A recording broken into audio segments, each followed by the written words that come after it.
복도 끝 창문을 두드리던 비가 유리창 위로 길게 흘렀다. 특실 표시등만이 어둠 속에서 홀로 켜져 있었다. 3층 간호 스테이션 앞 엘리베이터 문이 열리자마자 속삭임이 먼저 새어나왔다. 들었어? 매달 500만 원. 퇴근하고도 남는다던데 그거 특별 서비스래. 낮게 깔린 웃음이 이어졌고 누군가는 재빨리 휴대폰 화면을 뒤집었다. 카카오 대화창에 번진 말풍선이 번개처럼 사라졌다. 수간호사의 눈빛은 찬물 같았다. 스치듯 마주친 순간 말은 없었지만 판단은 이미 끝난 듯했다. 편견의 벽은 말보다 빨리 세워졌다. 윤미선은 하얀 장갑을 살짝 고쳐 끼고 카트의 바퀴를 밀었다. 60살의 손등에 푸른 혈관이 얇게 솟아 있었다. 그 손으로 그녀는 하루에도 몇 번씩 이불 끝을 펴고 식은 이마를 덮고 독한 약의 냄새를 다른 향으로 바꾸었다. 그 밤 빗소리가 병실을 메웠다. 그녀의 발끝은 조용했고 마음은 더 조용했다. 소문은 통증을 줄여주지 않는다. 오직 손과 시간만이 통증을 누그러뜨린다. 엘리베이터는 누군가의 눈치를 보듯 지난하게 올라갔다. 문이 열리자 동료 둘이 몸을 비켰다. 같은 칸에 서지 않으려는 작은 해피가 공기 중에 야른 금을 그었다. 선생님, 오늘도 특실이세요. 인사처럼 던진 말 뒤에 붙은 미세한 미소는 의미를 숨기지 못했다. 윤미선은 고개를 살짝 숙였다. 설명하고 싶었지만 설명이 더 큰 오해를 낳는 밤이 있다. 진실은 조용히 걸어온다. 소문은 뛰어다닌다. 특실문 손잡이는 비에 젖은 금속처럼 차가웠다. 문을 여니 창가 쪽 스탠드에서 노란 불빛이 한 줌만 내려앉아 있었다. 침대 옆 테이블엔 유리컵과 약봉지, 그리고 액자 하나가 서 있었다. 젊은 남자들과 어깨를 맞댄 단체 사진. 웃음 사이로 한 사람이 선명했다. 김영우. 누구는 재단 이사장이라 불렀고 누구는 회장이라 불렀다. 오늘 밤 그녀에게 그는 그저 환자였다. 회장님, 약 드실 시간입니다. 남자는 천천히 머리를 돌렸다. 쇳소리를 닮은 호흡, 마른 입술이 힘겹게 열렸다. 간호사님. 손이 따뜻하시네요. 윤미선은 미소로 대답하며 이불 모서리를 반듯하게 정리했다. 그 말은 오늘 하루 그녀가 들은 유일한 칭찬이었고 이 병동에서 가장 간단한 기적이었다. 기적은 늘 크지 않다. 체온 몇 도, 손바닥 넓이만큼의 위로. 밖에서는 천둥이 한 번 깊게 울렸다. 스테이션 쪽에서 낮은 말들이 다시 흘렀다. 퇴근 후에도 남는다면서요. 특별 서비스라던데 누구의 목소리인지 분간되지 않는 합창. 유리가 떨렸다. 윤미선은 약의 용량을 다시 확인하고 링거에 점적을 맞추었다. 통증 수치를 묻고 자세를 바꿔주었다. 할 수 있는 모든 일을 차례차례 끝냈다. 그녀가 믿는 질서는 단순했다. 해야 할 일을 하고 한 사람에게 머무를 때는 전부를 건다. 김영우는 창밖을 보다가 다시 그녀를 보았다. 오늘은 좀 덜 아픕니다. 한마디 뒤에 긴 숨이 따라왔다. 윤미선은 작은 의자에 잠시 앉았다. 비가 오니 공기가 바뀌었나 봅니다. 말끝에 스스로도 모르게 떨림이 묻었다. 절망이 길어지면 목소리는 얇아진다. 그러나 희망은 얇은 목소리에도 스며든다. 희망은 소리보다 결에 가깝다. 문틈으로 누군가의 그림자가 스쳤다 사라졌다. 내일 아침이면 복도 게시판 어딘가에 또 다른 이야기의 종이가 붙을지 모른다. 이름 없는 증언들, 익명으로 도착한 정의들, 우연과 필연의 경계는 어디에 있을까? 이 밤 두 사람 사이에 필요한 것은 설명일까 변명일까? 아니면 침묵일까? 천둥이 다시 가까워졌다. 윤미선은 장갑을 벗어 손을 맨살로 포개었다. 체온이 체온을 건넜다. 괜찮으십니까? 곧 나아질 겁니다. 스스로에게도 들려주려는 말이었다. 진실은 오래 걸린다. 그러나 반드시 도착한다. 소문은 진실을 이길 수 없습니다. 속으로 한 번, 또 한 번, 그녀는 그 문장을 되뇌었다. 편견은 벽을 세우지만 손은 벽의 온도를 기억한다. 그래서 언젠가 벽은 문으로 바뀐다. 특실의 불빛이 이랑처럼 바닥을 쓸고 지나갔다. 윤미선은 테이블 위 액자를 힐끗 보았다. 사진 속 얼굴들은 비를 모르는 표정이었다. 그중 한 사람의 눈매에 어딘가 낯익은 선이 있었다. 어디서 본 것 같았다.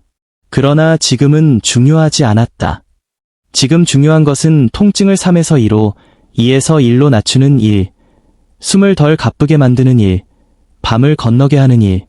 복도 끝에서 호출벨이 짧게 울렸다 멎었다.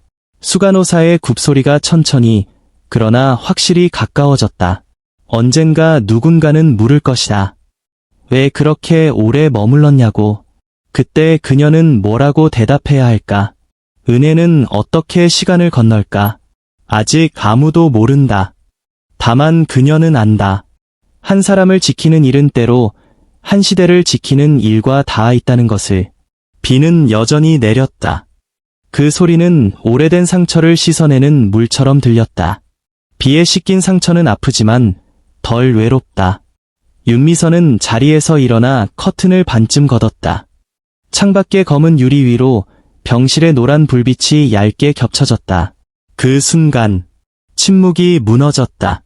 그녀는 조용히 그러나 단호하게 미소 지었다. 누군가는 믿지 않겠지만 오늘 밤도 그녀는 믿는다. 사람은 사람의 곁에서 사람을 지킨다.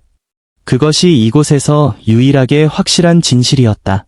새벽 4시 반, 반지하 창문 틈으로 빗물이 또닥또닥 떨어졌다. 윤미선은 오래된 전기포트를 켜고 머그컵에 물을 받아 두 손으로 감쌌다. 따뜻함이 손가락 뼈마디에 스며드는 순간 밤새 굳은 피로가 조금 풀렸다. 시계바늘이 5시를 향해 갈 때 휴대폰 화면에 푸른 알람이 떴다. 관리비, 전기요금, 요양원 납부고지. 작은 진동이 짧게 3번 울렸다. 숫자들은 말이 없지만 언제나 먼저 도착한다. 절망은 종종 문자 메시지의 형태로 온다. 싱크대 위 투명한 비닐봉지에 쌓인 소보루빵 반쪽을 뜯으며 그녀는 어제 남겨둔 약봉지를 챙겼다. 비가 오는 날은 관절이 먼저 아프다. 그러나 출근길은 언제나 같았다. 파란 우비를 걸치고 비닐우산을 접어 가방 옆칸에 넣었다. 문을 나서 계단을 오르자 곰팡이 냄새가 습기와 섞여 올라왔다. 5계단마다 그녀는 숨을 가다듬었다. 호흡이 안정되면 생각도 안정된다. 생각이 안정되면 손이 흔들리지 않는다. 손이 흔들리지 않으면 환자의 밤이 덜 흔들린다. 버스 정류장엔 이미 2사람이 서 있었다. 배달 가방을 맨 청년, 야간을 마친 듯한 여자. 모두 말이 없었다. 새벽을 건너는 사람들은 대개 침묵과 친하다. 버스가 미끄러지듯 들어오고 윤미선은 뒷문으로 올랐다. 마른 우산 끝에서 빗물이 한 방울씩 떨어졌다. 좌석 가죽에 얼룩이 번졌다. 창밖으로 대구 외곽의 상가 간판들이 젖은 빛을 반사했다. 비는 도시의 흉터를 잠시 숨긴다.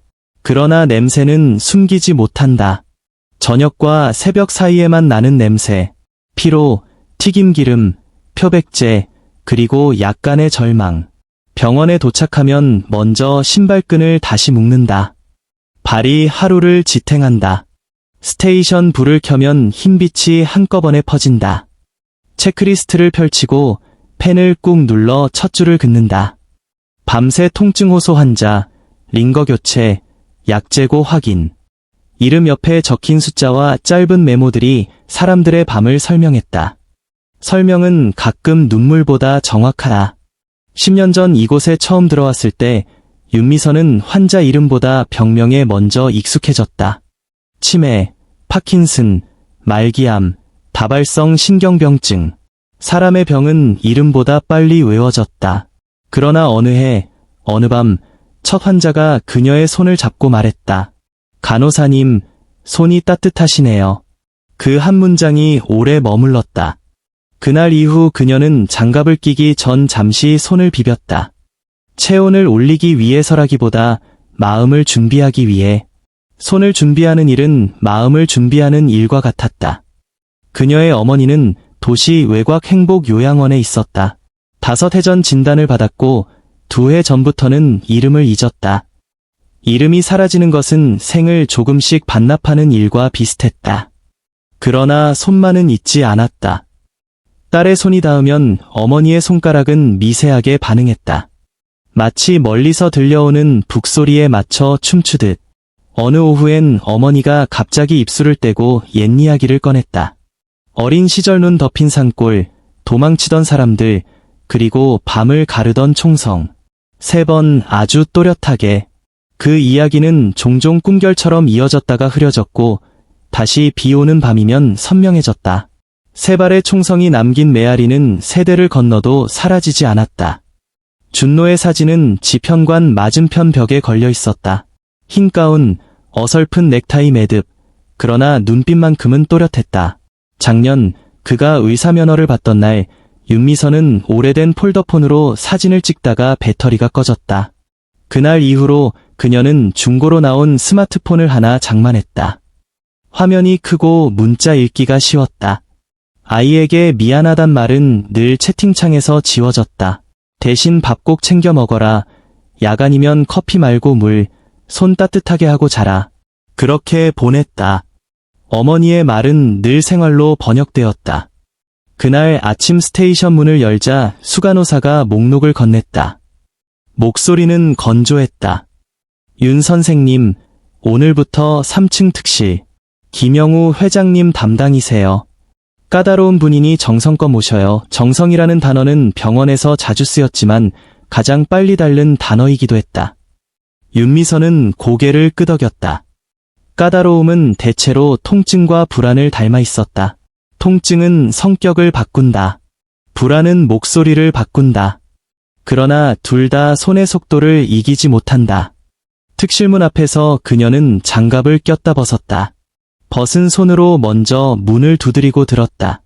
병실엔 얇은 약 냄새와 종이 냄새가 섞여 있었다. 커튼 사이로 스탠드 조명이 길게 번졌다. 침대 옆 테이블, 액자 하나가 세워져 있었다. 젊은 날의 남자들이 어깨를 나란히 한 사진. 윤미선은 잠깐 멈춰섰다. 어디선가 본 듯한 눈빛이었다. 그러나 금세 시선을 거두고 웃으며 인사를 건넸다. 회장님, 저는 간호조무사 윤미선입니다. 오늘부터 함께하겠습니다. 남자는 고개만 살짝 끄덕였다. 얼굴은 노랗고 눈 밑은 움푹 꺼져 있었다. 호흡은 얕고 어깨의 근육은 자주 떨렸다. 윤미선은 차트를 확인하고 약 시간을 맞췄다. 침대 높이를 조정하고 방석을 허리 아래에 더 넣었다. 모니터의 수치는 거짓말을 못하지만 표정은 가끔 진실을 먼저 말한다. 그녀는 가만히 손을 내밀었다. 불편하시면 말씀해주세요. 제가 대신 듣겠습니다. 그 순간 남자의 입술이 미세하게 움직였다. 간호사님, 손이 따뜻하시네요. 말은 짧았지만 의미는 길었다. 그녀는 이불 자락을 매만지며 조용히 대답했다. 따뜻한 손이 아픔을 덜어준다고 하더라고요. 오늘도 그렇게 해보겠습니다. 그 말 속엔 다짐이 들어있었다. 스스로에게 한 다짐. 오늘도 소문이 아니고, 오늘도 숫자가 아니고, 오늘도 사람일 것이라고. 오전 라운딩이 끝나면 늘 하던 대로 간단히 그날의 할 일을 나눴다. 그녀는 더러워진 시트를 갈아 끼우고 링거줄이 목에 걸리지 않게 각도를 바꿨다. 식판이 오면 죽을 반 공기만 덜어 수저 끝으로 모양을 만들었다. 사람은 때로 모양으로 음식을 삼킨다. 모양은 마음의 식욕을 깨운다. 김영우는 몇 숟갈을 뜯어 말고 창밖을 보았다. 빗줄기가 유리창을 타고 내려갔다. 오늘은 비가 오네요. 그는 마치 오래 잊고 있던 사실을 확인하듯 말했다. 네, 비가 오면 공기가 눅눅하지만 통증이 조금 가라앉을 때도 있어요. 점심시간이 되면 윤미선은 계단으로 내려가 편의점에서 삼각김밥 하나를 샀다. 계산대 너머 사장이 손을 흔들었다. 윤 선생, 평일 야간도 가능해요. 그녀는 잠시 웃으며 고개를 저었다. 이번 주는 어려워요. 어머니 병원비가 올라서 다음 달쯤 다시 말씀드릴게요. 말끝은 밝았지만 마음 한구석은 어두웠다. 요양원에서 지난주에 건너온 통지. 비용이 10% 인상된다는 한 줄. 숫자는 늘 한 줄로 온다. 그러나 그 한 줄이 삶을 바꾼다. 퇴근 후 요양원에 들르는 날이면 그녀는 늘 같은 말을 건넸다. 어머니, 저 왔어요. 오늘은 비가 와요. 어머니는 대답하지 않았다. 눈동자는 가끔 창문 한쪽을 맴돌다 말았다. 그러나 어느 날 갑자기 어머니는 낮고 또렷하게 말했다. 아버지. 그 다음 한 단어는 더 오래 걸려 나왔다. 총성. 그리고 3번을 손가락으로 접었다 폈다. 윤미선은 그 손을 꼭 잡았다. 그날의 온도는 아직도 손바닥에 남아 있었다. 편견의 벽은 말로도 문서로도 세워지지만 손의 기억 앞에서는 잠시 흔들린다.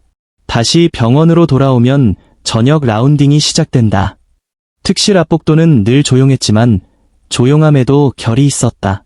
어떤 조용함은 배려의 결과이고 어떤 조용함은 회피의 결과였다. 그날 저녁 스테이션에 돌아와 물컵을 채우려는데 두 사람이 대화를 멈추었다. 시선이 허공 어딘가에서 어색하게 부딪혔다 떨어졌다. 누구도 말을 시작하지 않았다. 침묵이 말보다 많은 걸 말할 때가 있다. 그녀는 물컵을 들고 자리로 돌아왔다. 그리고 기록지를 펴고 첫 줄을 또박또박 적었다. 통증 수치사, 자세 변경, 피부 발적 없음, 수면 유도제 복용 권유. 밤이 깊어질수록 특실의 공기는 묵직해졌다. 링거의 방울이 일정한 간격으로 떨어졌다. 그녀는 의자에 앉는 대신 침대 옆에 서서 시간을 보냈다. 몸이 가까워지면 마음도 가까워진다. 그러나 적당한 거리는 지켜야 한다. 돌봄의 거리는 인치가 아니라 호흡으로 잰다. 그녀는 호흡을 맞췄다. 들어마시고 내쉬고 다시 들어마셨다. 그러다 창가의 액자가 눈에 들어왔다. 사진 속 청년들의 웃음은 커튼 사이로 흘러들어온 빛과 비슷했다. 어쩐지 낯익은 이목구비, 가느다란 눈꼬리, 구겨지는 광대. 어디서 본 적이 있나. 기억의 문고리를 잡는 느낌이었지만 문은 열리지 않았다. 우연과 필연의 경계는 또 한 번 흐릿해졌다. 집으로 돌아오는 길, 버스 손잡이에 매달린 물방울이 흔들렸다. 그녀는 좌석에 비스듬히 앉아 지갑을 열었다. 교통카드 잔액은 충분했다. 그러나 통장 잔액은 충분하지 않았다. 다음 달 요양비, 약값, 관리비, 대출 상환. 종이 위에 적으면 더 분명해지는 것들이 있다.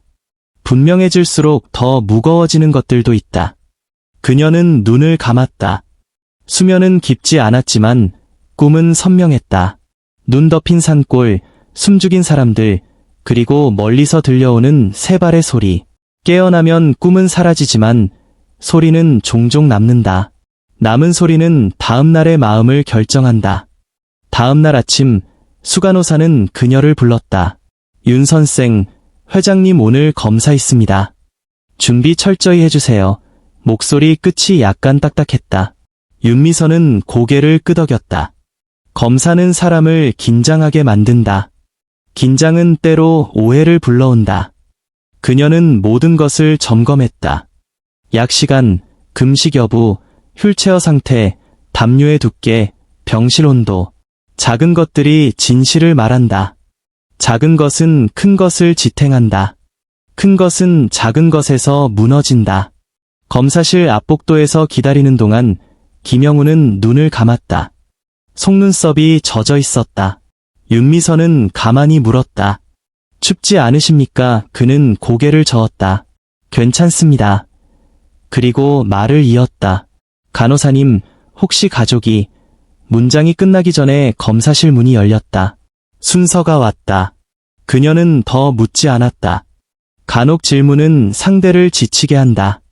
돌봄은 질문이 아니라 대기일 때가 많다. 기다림은 손보다 오래 버틴다. 검사가 끝난 후 회장님의 얼굴은 더 창백해졌다. 그녀는 따뜻한 물수건으로 손등을 닦아주었다. 그때였다. 문가에서 누군가가 가볍게 놀랐다. 선생님 여기 계셨네요. 하얀 가운의 젊은 의사. 윤미선은 숨을 멈추었다가 곧 웃었다. 준노야, 아들은 병원 협진으로 잠깐 들렀다고 했다. 서로의 눈에 비친 피로와 반가움이 한꺼번에 흔들렸다. 시간 괜찮으면 커피라도. 아들의 말은 반쯤 남았다. 그녀는 고개를 저었다. 오늘은 어렵겠다. 회장님 상태가. 말끝을 흐리고 대신 이불 모서리를 한 번 더 펴주었다. 아들은 짧게 고개를 끄덕였다. 이해한다는 뜻. 이해는 말보다 짧고 체념보다 길다. 그날 저녁 그녀는 요양원에 들르지 못했다. 비가 더 거세졌고 병동은 평소보다 호출벨이 자주 울렸다. 특실 안의 공기가 눅눅해졌다. 창문을 조금 열어 공기를 바꾸었다. 빗소리가 더 선명해졌다. 김영우는 숨을 고르며 속삭였다. 비 오는 날이면 이상하게 오래된 꿈을 꿉니다. 윤미선은 대답하지 않았다. 대신 손을 잡았다. 손은 때로 대답을 대신한다. 그의 손이 미세하게 떨렸다. 기억의 떨림인지 통증의 떨림인지 분간할 수 없었다. 그러나 분간할 필요는 없었다. 떨림은 같이 건너면 된다. 밤을 반쯤 지났을 때 스테이션에서 전화가 왔다. 수간호사의 목소리가 낮고 짧았다. 윤 선생, 라운딩 후에는 바로 퇴근하세요. 너무 오래 머무르지 말고요. 규정의 문장 뒤에 숨은 의미는 뚜렷했다. 오래 머무는 사람에게는 오래 머무를 이유가 있다는 의심. 편견은 사소한 문장 끝에서 싹튼다. 그녀는 짧게 네 하고 전화를 끊었다. 그리고 다시 환자에게 돌아갔다. 해야 할 일이 남아 있었다. 오늘도 이 밤도 해야 할 일은 늘 남는다. 자정이 넘어가자 빗방울이 커졌다. 병실 천장의 불빛이 포물선을 그리며 흔들렸다. 그녀는 의자에 앉지 않았다. 대신 창가에 서서 커튼을 손끝으로 비틀었다 풀었다. 눈을 감으니 어머니의 목소리가 떠올랐다. 아버지, 총성, 3번. 그 메아리는 어쩌면 누군가의 생을 지키기 위해 자신의 생을 내어준 소리였을 것이다. 은혜는 어떻게 시간을 건널까? 질문은 답을 모른 채로도 사람을 움직인다. 그래서 그녀는 움직였다. 이불을 당기고 베개를 조금 더 높이고 진통제를 준비했다. 작은 움직임이 큰 밤을 건너게 했다. 새벽녘 빗소리가 잦아들 무렵 김영우는 짧게 눈을 떴다. 간호사님, 그는 아주 낮게 불렀다. 그녀는 곧장 다가갔다. 예, 회장님. 혹시 사진, 저 액자, 저 젊은 사람들. 그녀는 액자를 들어 조심스레 보여주었다. 그는 한참을 들여다보았다. 눈빛이 멀리 다녀온 사람처럼 흔들렸다. 젊을 땐 참 많이 웃었네요. 그는 스스로에게 말하듯 말했다. 윤미선은 액자를 제자리로 두었다. 사진 속의 웃음이 오늘의 통증과 이어져 있다는 사실이 이상했다. 그러나 사람의 시간은 늘 이어져 있다. 아침의 빵 부스러기와 밤의 진통제, 젊은 날의 사진과 지금의 링거, 진실은 늘 연결되어 있다.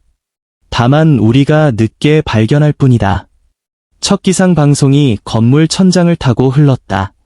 그녀는 스테이션으로 돌아가 기록지를 정리했다. 교대 시간, 보고할 사항, 새벽 체온, 통증 수치의 변화. 수간호사가 아무 말 없이 종이를 받아들었다. 잠시 눈을 들더니 짧게 말했다. 수고했어요. 그 말이 칭찬인지 형식인지 경고인지 알 수 없었다. 그러나 상관없었다. 윤미선은 알고 있었다. 오늘의 손은 오늘로 충분하다는 것을, 희망은 늘 크기보다 방향으로 측정된다는 것을. 그녀는 장갑을 벗어 주머니에 넣었다. 손바닥의 온기가 아직 남아 있었다. 그 온기가 그녀를 버티게 했다. 그리고 누군가의 아침을 열게 했다. 오전 라운딩이 끝나갈 무렵 스테이션 뒤편 휴게실 문이 반쯤 열려 있었다. 안에서 종이컵이 부딪히는 소리와 낮은 웃음이 새어나왔다. 문턱을 지나려던 윤미선은 본능적으로 멈추었다. 이름이 들렸다.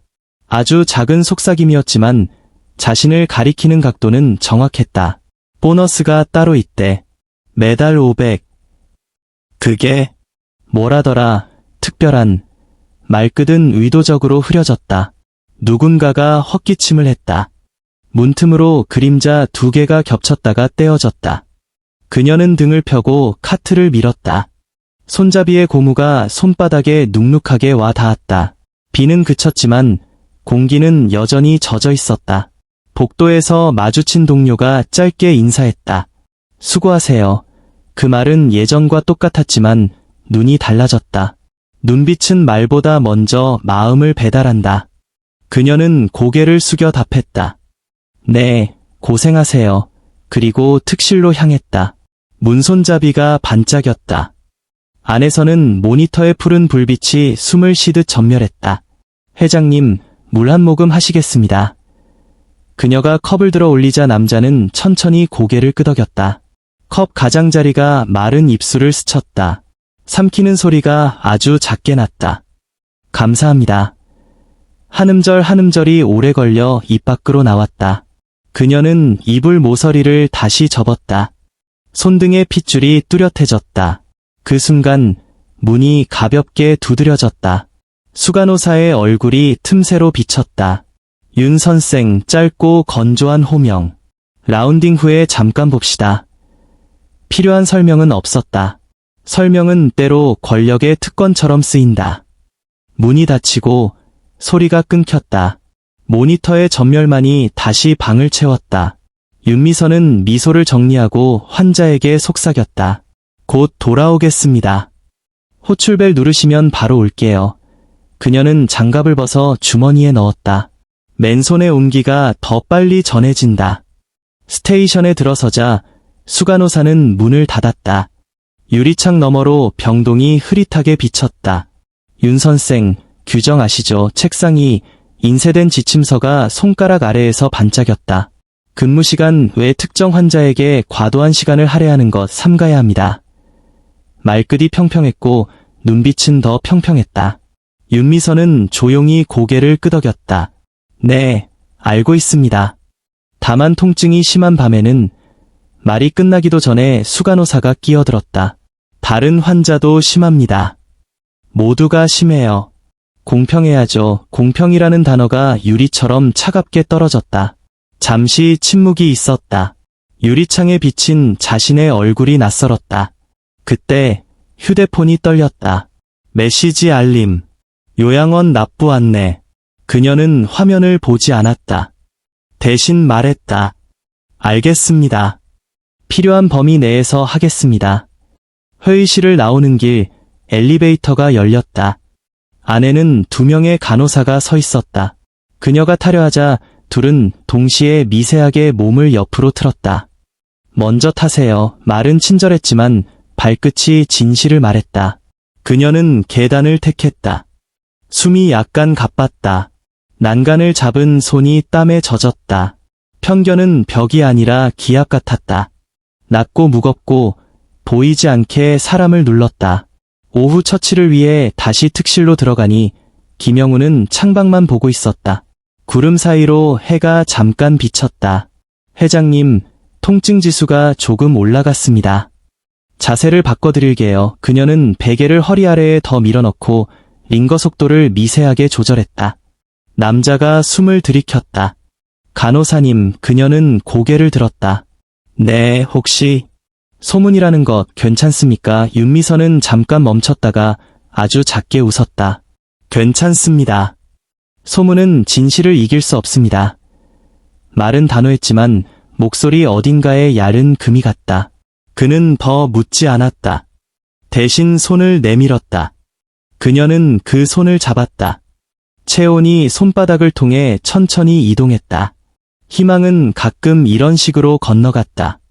해질 무렵 병원 식당에서 늦은 밥을 받아 들었다. 접시에 국이 반쯤 비었다. 옆자리에서 누군가가 목소리를 낮추는 것이 느껴졌다. 새 휴대폰 샀대. 택시 타고 출근하는 거 봤대. 그 돈이 다 어디서? 말들의 끝이 허공에서 서로를 찾다가 엉켰다. 그녀는 젓가락을 내려놓았다. 식판에서 김이 더 이상 나지 않았다. 밥은 식었고 마음도 식었다. 절망은 배보다 먼저 식탁 위에 앉는다. 그날 밤 호출벨이 유난히 자주 울렸다. 그녀는 땀에 젖은 이마를 닦고 환자들의 체위를 바꾸고 욕창 부위를 확인했다. 약의 용량을 점검하고 니들 끝을 새 것으로 갈았다. 손이 바쁘면 생각은 덜 아프다. 그러나 복도 끝 모서리를 돌 때마다 시선들이 가볍게 부딪혔다가 흩어졌다. 작은 한숨, 가짜 미소, 멈칫하는 발걸음. 편견은 도구가 필요 없다. 공기만으로도 충분하다. 자정 무렵 수간호사가 다시 전화했다. 윤 선생, 교대 후에는 바로 퇴근하세요. 기록 끝나면 곧장. 그녀는 짧게 대답했다. 네. 전화를 끊고 특실 문을 열었다. 남자는 잠들지 못하고 있었다. 눈꺼풀 아래의 움직임이 빨랐다. 꿈을 꾸는 사람의 속도였다. 창밖에서 바람이 소리를 냈다. 그녀는 커튼을 살짝 닫았다. 회장님, 지금은 눈을 감고 호흡을 맞춰보시죠. 그녀가 천천히 숨을 들이쉬고 내쉬자 남자의 호흡도 조금 느려졌다. 그 순간 병실 문이 반쯤 열렸다 닫혔다. 발자국 소리가 멀어졌다. 누군가가 서성이며 무언가를 확인하는 듯한 의도된 우연. 새벽 라운딩 보고에서 수간호사는 기록을 넘기다 말고 물었다. 윤 선생, 어제 몇 시에 퇴근했죠? 규정 시간 안에 마쳤습니다. 정확히. 언어의 톤은 종종 증거를 요구한다. 그녀는 시계를 떠올렸다. 11시 반쯤이었습니다. 수간호사의 눈썹이 아주 약하게 올라갔다. 그 후 특실 앞에서 윤 선생을 봤다는 이야기가 있네요. 침묵이 우두두 금이 가는 소리를 냈다. 약의 반응을 확인하러 갔습니다. 통증 조절은 정상 라운딩에 포함되지 않는 시간입니다. 단정의 칼끝은 무디지 않았다. 윤미선은 눈을 내리깔았다. 그 말이 규정이라는 것을 알고 있었다. 동시에 돌봄은 종종 규정의 문장 밖에서 일어난다는 것도 알고 있었다. 점심 전 병원장은 갑작스레 병동에 올랐다. 반짝이는 구두 끝이 복도를 선으로 그었다. 짧은 인사가 오갔다. 고생 많으십니다. 그가 스테이션 앞에 멈춰섰다. 윤 선생님, 잠깐 시간 되세요. 그녀의 가슴이 한번 쿵 내려앉았다. 회의실 문이 닫히자 병원장의 목소리가 낮게 깔렸다. 요즘 병동 분위기가 좋지 않습니다. 소문이 돌아요. 민감한 사안이라 사실 확인이 필요합니다. 그는 문서 한 장을 내밀었다. 익명 제보란 상단에 굵은 글씨가 박혀 있었다. 특정 환자에게 근무의 시간을 제공하고 대가를 받는다. 글자는 검었고 의미는 검지보다 더 검었다. 저는 어떠한 대가도 받은 적이 없습니다. 그녀의 목소리는 흔들리지 않았다. 대신 손가락이 흔들렸다. 병원장은 한숨을 삼켰다. 그럼 증빙이 필요합니다. 통장 내역 제출에 협조 부탁드립니다. 그리고 오늘부로 환자 배정을 조정하겠습니다. 시간이 잠깐 멈춘 듯했다. 배정을 바꾸신다고요? 공정성을 위해. 윤 선생은 다른 병실로 단정히 내려졌다. 말 뒤에 여백이 없었다. 그녀는 눈을 감았다 떴다. 회장님은 통증이 심하십니다. 제가 상태를 제일 잘 압니다. 개인적 애착은 이해합니다만 시스템이 우선입니다. 시스템. 그 한 단어가 방 안의 공기를 더 낮게 만들었다. 회의실을 나서자 복도가 길게 느렸다. 특실문 앞에서 잠깐 멈춘 그녀는 깊게 숨을 들이켰다. 그리고 문을 열었다. 남자는 그녀를 보자마자 눈빛이 느슨해졌다. 간호사님. 네, 회장님. 어디 다녀오셨어요? 잠깐 이야기를. 그녀는 말을 고르고 웃었다. 오늘은 통증 체크를 자주 하겠습니다. 말 대신 행동. 그녀는 링거의 흐름을 다시 보고 통증 수치표를 들고 시계를 확인했다. 지금부터 15분 간격으로 묻겠습니다. 그는 고개를 끄덕였다. 간호사님이 오면 이상하게 숨이 덜 아파요. 그 말에 그녀는 아주 작게 웃었다. 숨이 덜 아픈 이유가 그녀의 존재여야만 한다는 보장은 어디에도 없었다. 그러나 환자가 느끼는 편안함은 진실이었다. 진실은 종종 과학보다 먼저 온다. 교대 몇 시간 전 스테이션에서 작은 소동이 일어났다. 누군가가 단체 채팅방 캡처를 흘렸고 거기에 그녀의 이름이 있었다. 푸른 말풍선, 회색 말풍선, 스티커 하나. 아, 진짜로 500이라니까. 매달. 그래서 화장품 바뀐 거야. 택시도 타고 이모티콘의 웃음이 화면에서 반짝였다. 누군가가 그것을 확대해 보자고 했다. 화면이 커질수록 사실은 작아졌다. 윤미선이 다가서자 사람들은 흩어졌다. 아무 일도 없었다는 듯 서로의 등을 보였다. 등은 얼굴보다 많은 걸 숨긴다. 그날 저녁, 특실로 가는 복도는 어둡고 길었다. 천장등 몇 개가 나가 있었다. 그녀는 휴대용 손전등을 켰다. 원뿔 모양의 빛이 바닥을 부드럽게 쓸었다. 병실문 앞에서 잠깐 멈춘 순간 뒤에서 발소리가 났다. 누군가가 낮게 말했다. 오늘도 늦게까지 그녀는 돌아보지 않았다. 대신 문을 열었다. 남자의 얼굴이 창백한 빛 속에서 떠올랐다. 회장님, 숨소리가 조금 가빠지셨습니다. 진통제를 소량 추가하겠습니다. 그녀는 의사의 PRN 처방 범위를 다시 확인하고 주사기를 준비했다. 손등의 작은 핏줄이 더 선명해졌다. 따끔합니다. 바늘이 들어갈 때 남자의 눈썹이 아주 짧게 떨렸다. 이내 이마에 주름이 풀렸다. 감사합니다. 그 말이 방 안을 따뜻하게 채웠다. 자정이 가까워질수록 밖에 바람 소리가 커졌다. 창문 틈으로 들어온 냉기가 커튼을 흔들었다. 윤미선은 의자에 앉지 않았다. 서서 시간을 보냈다. 서 있으면 잠이 덜 온다. 잠이 덜 오면 마음이 덜 무너진다. 그때 병실 전화가 울렸다. 스테이션이었다. 윤 선생, 교대 시간 지난 지 1시간입니다. 아직 병실이세요. 네, 통증 반응을 확인 중입니다. 기록만 남기고 퇴근하세요. 끊어진 신호음이 한동안 귀에 남았다. 그녀는 수화기를 내려놓고 환자의 이불을 다시 덮었다. 그리고 아주 낮게, 그러나 또렷하게 말했다. 오늘만은 여기 있겠습니다. 새벽 1시를 넘겼을 때 남자가 갑자기 몸을 움찔했다. 숨이 목에 걸렸다. 그녀는 바로 자세를 바꾸고 산소를 조절했다. 회장님, 여기를 보세요. 천천히, 같이 그녀가 호흡을 세었다. 하나, 둘, 셋. 숨이 조금씩 풀렸다. 이마에 땀이 식었다. 눈동자의 흔들림이 잦아들었다. 그 순간 문이 열렸다. 수간호사가 서 있었다. 눈빛은 더 차가웠다. 윤 선생, 침대와 그녀 사이의 거리만큼 말의 간격이 멀었다. 규정 위반입니다. 지금은 환자 상태가 대체 인력이 있습니다. 말끝이 문손잡이를 두드렸다. 방 안의 공기가 더 낮아졌다. 윤미선은 대답 대신 환자의 손을 더 꽉 잡았다. 그 손이 아주 미세하게 되받아 쥐었다. 그 미세함이 그녀를 지탱했다. 편견은 크고 요란했지만 손의 신호는 작고 정확했다. 수간호사가 돌아간 뒤 그녀는 기록지를 꺼냈다. 시간, 통증 수치, 약물 반응, 호흡 곡선. 한 줄 한 줄이 오늘 밤의 증언이 되었다. 증언은 늘 늦게 도착한다. 그러나 도착한다. 그녀는 펜끝을 잠시 멈추고 창밖을 보았다. 빛이 거의 사라진 복도.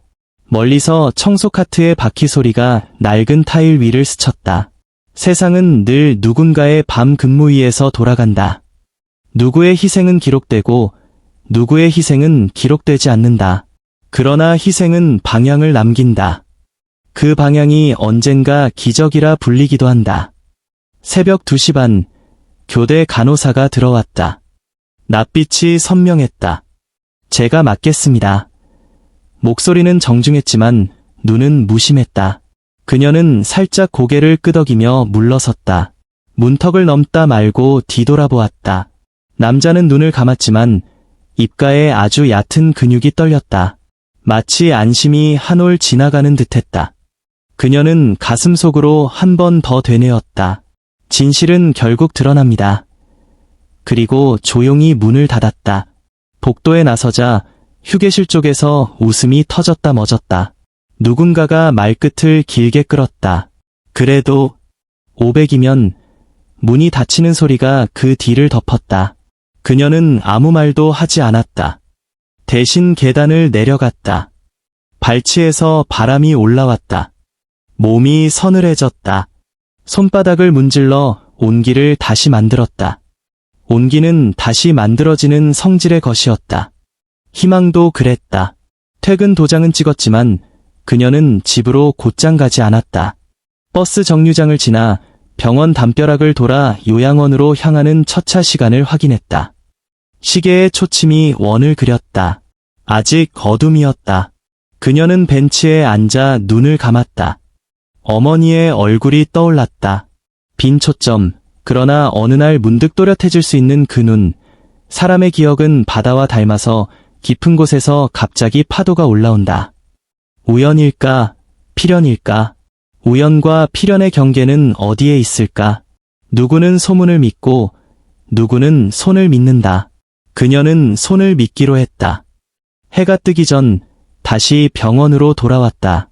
기록을 정리하고 특실 앞에서 한 걸음 멈췄다. 배정이 바뀐다는 말을 떠올리자 심장이 한 번 더 느려졌다. 그러나 문이 열리자 남자가 먼저 말했다. 간호사님, 그녀는 자연스럽게 웃었다. 오늘은 제가 아니어도 괜찮습니다.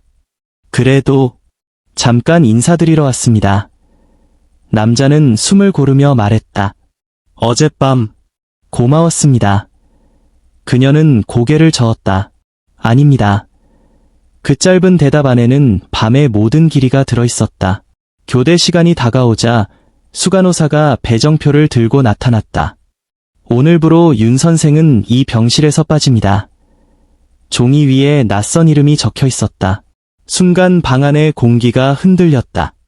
남자의 눈길이 흔들렸다. 그러나 그는 아무 말도 하지 않았다. 침묵 속에서 금방이라도 무너질 것 같은 것과 끝내 무너지지 않는 것이 동시에 서 있었다. 그녀는 고개를 숙여 인사했다. 회장님, 평안하십시오. 남자는 낮게 대답했다. 간호사님, 그리고 아주 천천히 그러나 분명히 덧붙였다. 편견은 언젠가 사라집니다.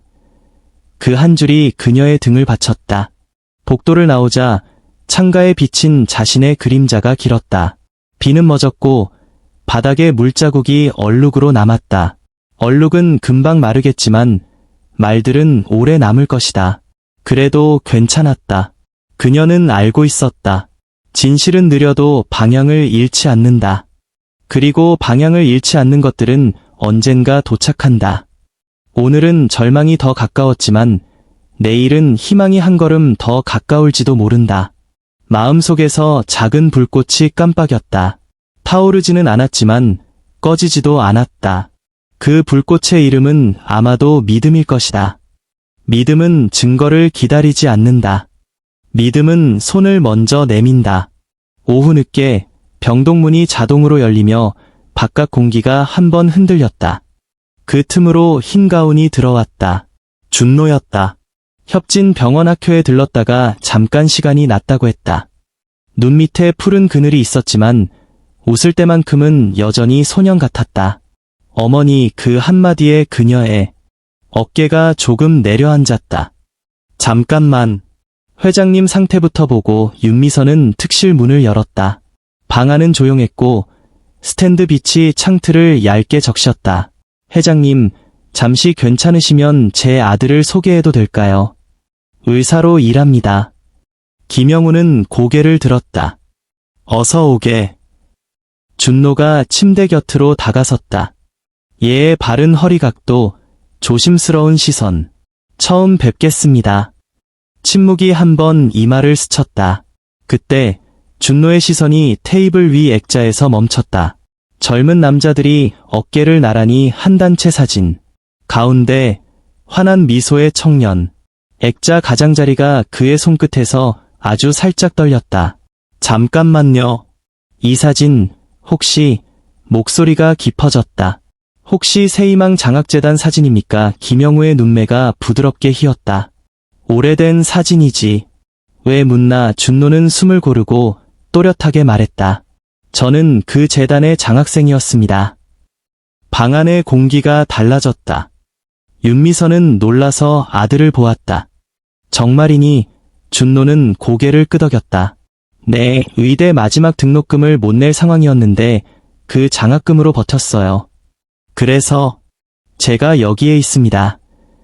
그는 김영우를 향해 허리를 더 깊게 숙였다. 감사합니다. 그 말은 마치 먼 데서 오랜 시간 헤엄쳐 와서야 육지를 밟은 사람의 숨 같았다. 김영우의 얼굴에 아주 옅은 미소가 퍼졌다. 그래, 그렇게 되었구먼. 그의 목소리가 잠시 힘을 되찾았다. 그 재단은 많은 사람의 작은 손길을 모아 만든 것이지. 내가 한 건 시작뿐이네. 윤미선의 가슴 어딘가에서 희망이라는 단어가 조용히 불을 켰다. 소문과 편견으로 얼어붙은 벽에 한 줄의 균열이 생겼다. 은혜는 어떻게 시간을 건널까? 이 만남이 바로 그 답의 첫 문장 같았다. 그녀는 손을 모아 조심스레 말했다. 회장님, 고맙습니다. 아이가 여기까지 온 데는 말이 끝나지 못했다. 눈가가 뜨거웠다.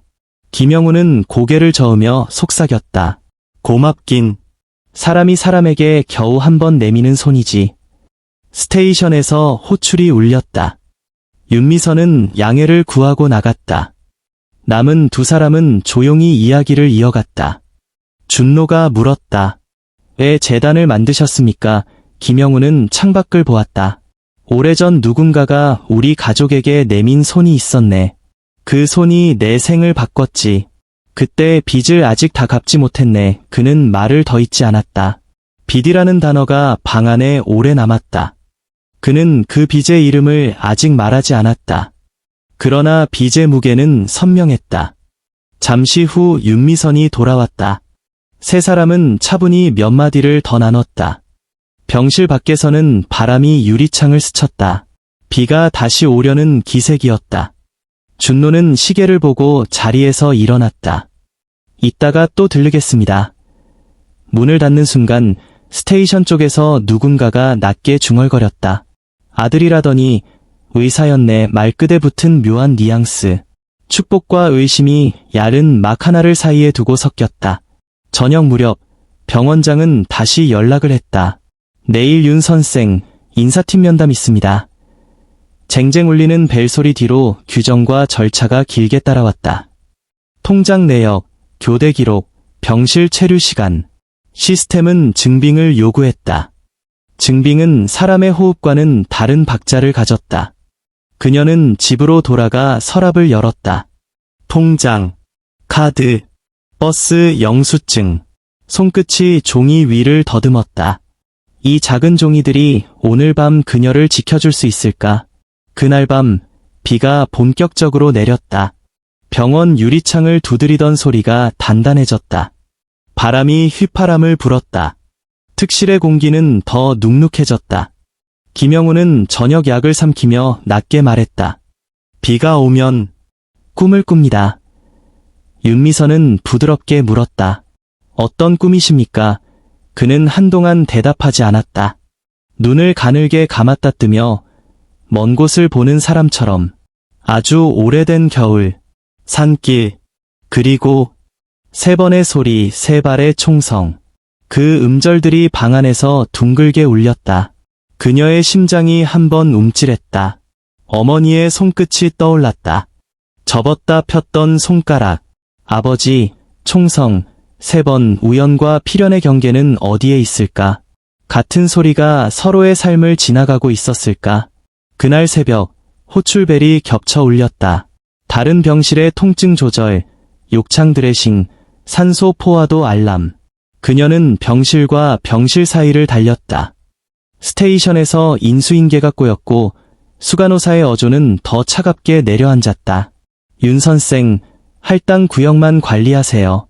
특실은 오늘부터 접근 최소화. 말은 명령이었고 명령은 의심의 변종이었다. 그녀는 짧게 대답했다. 그러나 발걸음은 특실 앞에서 멈추었다. 문 안쪽에서 낮은 기침 소리가 났다. 그녀는 문틈으로 한번 숨을 고르고 들어갔다. 김영우의 얼굴은 더 창백했다. 호흡이 거칠었다. 피부에 미세한 발열이 올라왔다. 그녀는 즉시 체위를 바꾸고 산소를 올리고 의사 호출을 눌렀다. 회장님, 여기를 보세요. 숨을 천천히 손바닥이 손등을 덮었다. 손의 온기가 파도처럼 전해졌다.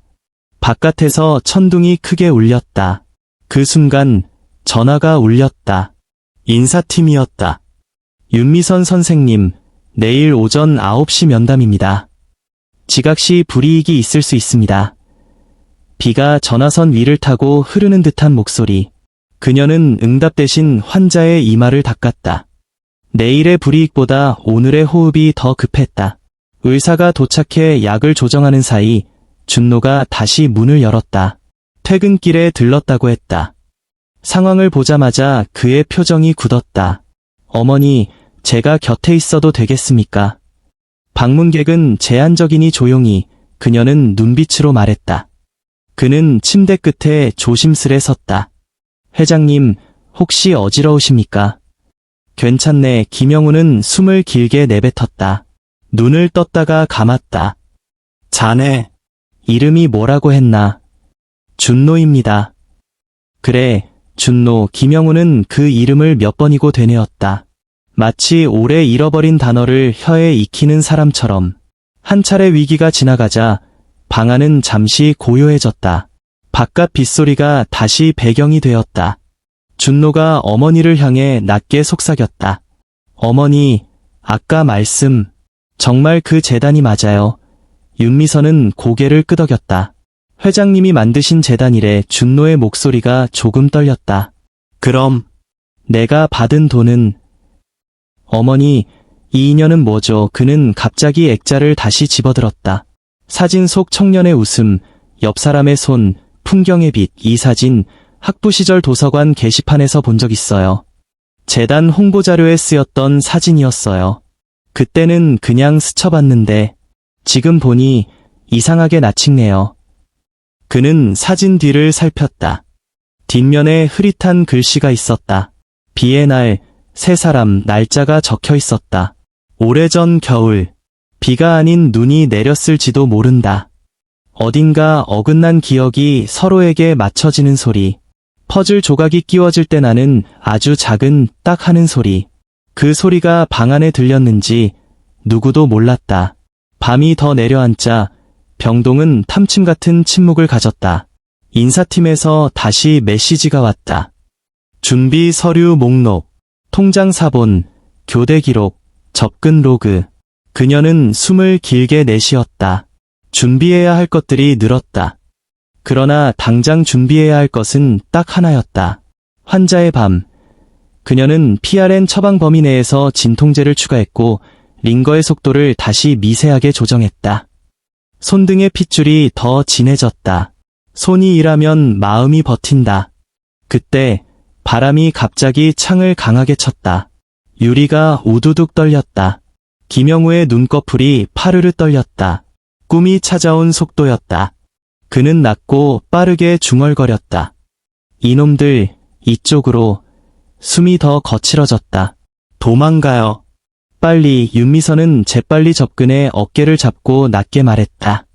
회장님, 괜찮습니다. 여긴 병실입니다. 안전합니다. 그러나 그의 목소리는 더 과거로 깊어졌다. 세 번 들렸지. 뺨을 타고 땀이 흘렀다. 그녀는 깨우지 않았다. 대신 손을 꼭 잡았다. 손의 압력이 현실을 불러오는 밧줄이 되길 바라며 꿈이 가라앉고 호흡이 다시 제자리로 왔을 때 그는 아주 천천히 눈을 떴다. 미안하네. 괜찮습니다. 비가 오면 그날이 옵니다. 그는 다시 창밖을 보았다. 비가 유리 위에서 길게 흘렀다. 윤미선은 속으로 묻고 싶었다. 그날이란 어떤 날일까? 누구의 날이고 누구의 밤일까? 그러나 묻지 않았다. 아직은 묻지 않는 시간이 있었다. 새벽 3시 병동 문이 또 한 번 열렸다. 인사팀 직원이 문서를 들고 나타났다. 야간 근무자 확인 서명입니다. 형식적인 미소, 형식적인 종이. 윤미선은 서명했다. 직원이 돌아서며 낮게 덧붙였다. 내일 면담이 끝나면 배정이 더 바뀔 수 있습니다. 그 말 속에서 절망이 잠깐 고개를 들었다. 그러나 곧 희망이 맞섰다. 오늘 오후 준노의 말, 저는 그 재단의 장학생이었습니다. 그 문장은 방패처럼 단단했다. 그녀의 내일을 완전히 지켜주진 못하겠지만 오늘 밤의 마음을 지켜주기엔 충분했다. 해가 뜨기 직전 비가 잠시 잦아들었다. 회장님의 활력 징후가 안정권에 들어오자 그녀는 의자에 살짝 앉았다. 졸음이 눈꺼풀에 앉았다가 떨어졌다. 꿈결 사이로 어머니의 목소리가 흐르고 산골의 눈길이 열렸다. 세 발의 총성, 메아리, 누군가의 손, 그 손이 다른 손을 밀어 숨게 한 장면. 그 손의 주인은 누구였을까? 그 질문이 혀끝까지 올라왔다가 다시 가라앉았다. 진실은 때로 스스로의 때를 정한다. 그때가 오기 전에는 아무리 두드려도 문이 열리지 않는다. 아침 인수인계 시간, 수간호사는 배정표를 다시 흔들었다. 오늘은 유독 바쁘겠네요. 말끝에 미세한 경계가 달렸다. 그녀는 담담히 네 라고만 답했다. 그때 복도 끝에서 병원장의 구두 소리가 가까워졌다. 오늘 오후 전 직원 소집. 병동 내 윤리 관련 공지의 제목이 지나치게 선명했다. 사람들의 시선이 동시에 한 곳으로 쏠렸다가 흩어졌다. 공지란 이름의 경고, 더 단단해지는 공기의 무게. 오후, 인사팀 면담실, 좁은 탁자, 정면의 시계, 벽에 붙은 슬로건. 정직, 투명, 신뢰. 슬로건은 언제나 옳다. 다만 사람의 마음은 슬로건 뒤에서 종종 길을 잃는다. 인사팀 직원이 물었다. 퇴근 후 병실에 남은 이유가 뭔가요? 통증 반응을 확인하기 위해서였습니다. 그 확인이 꼭 선생님이어야 했나요? 그녀는 잠시 말을 고르다 답했다. 제가 상태를 가장 잘 압니다. 개인적 감정이 개입된 건 아니고요. 질문의 모양이 바늘처럼 가늘어졌다. 그녀는 고개를 저었다. 아픔 앞에서 개인은 없습니다. 역할만 있을 뿐입니다. 방 안의 공기가 잠시 멈췄다. 직원이 펜을 굴렸다. 통장 내역은 정상이네요. 한 줄의 사실. 그러나 사실이 편견을 곧장 이기지는 못한다. 편견은 사실보다 빠르고 사실은 편견보다 오래간다. 면담을 마치고 병동으로 돌아오자 하늘이 다시 어두워졌다. 비가 또 시작되었다. 특실문을 열었을 때 준노가 그곳에 있었다. 면담은요? 끝났어. 그녀는 피곤한 미소를 지었다. 회장님은요? 준노는 침대 쪽으로 눈을 돌렸다. 김영우는 잠들어 있었다. 이마에 땀이 마르고 입가가 조금 풀려 있었다. 잠깐의 평화. 그 평화 위에 떨어지는 빗방울 소리. 윤미선은 창가에 섰다. 준노야. 네, 은혜는 어떻게 시간을 건널까? 그녀의 질문은 스스로에게 던진 것이었다. 준노는 잠시 생각하다가 액자와 잠든 사람, 빗소리를 번갈아 보았다. 아마 이렇게요. 누군가의 손에서 누군가의 손으로 아주 오래, 아주 천천히. 그날 저녁 바람이 또 세졌다. 병동 방송이 잦아들고 복도가 비었다. 수간호사가 다시 전화를 했다. 윤 선생, 오늘 당직 끝나면 내일부터 이틀간 휴무입니다. 내부 조정이 필요해요. 사실상의 대기 발령. 그녀는 한숨을 삼켰다. 네, 전화를 끊고 돌아서는데 특실 안에서 낮은 신음이 울렸다. 그녀는 주저하지 않았다. 규정과 통지와 공지와 소문이 문장을 잠시 뒤로 밀어두고 침대 곁으로 달려갔다. 회장님, 들리세요? 그는 눈을 크게 떴다. 동공이 흔들렸다. 여기, 어디죠? 병실입니다. 안전합니다. 그녀는 산소를 높이고 호출을 눌렀다. 천천히, 같이 호흡을 맞추는 동안 그의 입술이 떨렸다. 아주 낮게, 그러나 분명하게 말이 새어나왔다. 그날, 누가 우리를, 문장이 끊겼다. 누가, 그 한 음절이 칼날처럼 반짝였다. 그 다음 문장은 아직 오지 않았다. 그러나 올 것이다. 문이 열릴 것이다. 그녀는 본능적으로 알았다. 진실은 결국 드러난다. 비는 새벽까지 내릴 참이었다. 창밖의 어둠은 더 깊었다. 그러나 방 안의 빛은 꺼지지 않았다. 그녀는 손을 잡고 서 있었다. 손의 온기가 물처럼 흘렀다. 오늘 그녀는 다시 믿었다. 기적은 때로 거대한 사건이 아니라 한 사람의 손이 다른 사람의 손을 포개는 순간에 일어난다는 것을. 그 순간 편견의 벽은 아주 잠깐이지만 문이 된다. 그리고 그 문틈으로 희망이 들어온다. 밤은 쉽게 끝나지 않았다. 비는 병원 외벽을 드럼처럼 두드렸고 창문은 그 박자에 맞춰 미세하게 떨렸다. 특실의 불빛은 낮아졌다 높아졌다를 반복하며 오래된 심장처럼 호흡했다. 윤미선은 장갑을 벗고 맨손으로 이불 끝을 매만졌다. 손끝의 온기를 조금이라도 더 오래 남기고 싶었다. 수간호사의 전화는 더 이상 오지 않았다. 대신 스테이션 너머에서 저마다의 근무가 조용히 흘렀다. 그녀는 알았다. 오늘 밤은 경계에 선 밤이라는 것을. 규정과 돌봄, 편견과 진실, 두 문장이 맞부딪히는 자리. 간호사님 김영우가 낮게 불렀다. 목소리는 부러진 나무 젓가락처럼 얇고 그러나 단단했다. 그녀가 가까이 다가서자 그는 창밖을 향해 고개를 돌린 채 말했다. 비가 오면 오래된 소리가 옵니다. 그의 눈꺼풀은 과거와 현재의 경계에서 가늘게 떨렸다. 세 번의 소리. 첫 발은 하늘을 갈랐고 두 번째는 산을 울렸고 세 번째는 사람의 숨을 멈추게 했지. 방 안의 공기가 느리게 가라앉았다. 세 발의 총성이 지금 이 방에도 메아리 치는 듯했다. 그날은 겨울이었네. 우리는 남쪽으로 내려가던 중이었지. 아이들은 울었고 어른들은 울지 못했네. 어둠 속에 숨을 곳이 없을 때 한 남자가 나타났네. 우리를 바위 틈으로 이끌고 혼자 밖으로 나섰지. 우리는 그가 남긴 발소리와 멀어져가는 욕설과 그리고 세 발의 소리를 들었네. 그날 밤 우리는 살았고 그는 돌아오지 않았지. 그의 입술이 말라 찢어질 듯 떨리다 멈췄다. 손등에 핏줄이 솟았다 가라앉았다. 바닥의 그림자가 그의 숨에 맞춰 길어졌다 짧아졌다. 윤미선은 천천히 물었다. 그분의 이름을 기억하십니까? 그녀의 질문은 스스로도 두려운 문을 두드리는 손과 같았다. 오래 잠겨있던 문, 열려버리면 되돌릴 수 없는 문. 김영우의 눈동자가 아주 느리게 그녀를 향했다. 평생 잊지 않았네. 그는 외웠던 시를 다시 암송하듯 또렷하게 말했다. 윤상철. 그 순간 시간은 야른 얼음처럼 깨졌다. 그 순간 침묵이 무너졌다. 그녀의 무릎에서 힘이 빠져나갔다. 손에 들고 있던 기록지가 바닥으로 부드럽게 떨어졌다. 종이가 스탠드 불빛을 한번 반사하고 멈췄다. 그녀의 목에서 나온 소리는 울음도 웃음도 아니었다. 이름 없는 소리. 오래된 집의 문이 안쪽에서 열리며 내는 소리. 그녀는 입술을 깨물었다. 그리고 아주 천천히 그러나 분명하게 말했다. 회장님, 그분은 제 할아버지예요. 방 안의 공기가 뒤집혔다.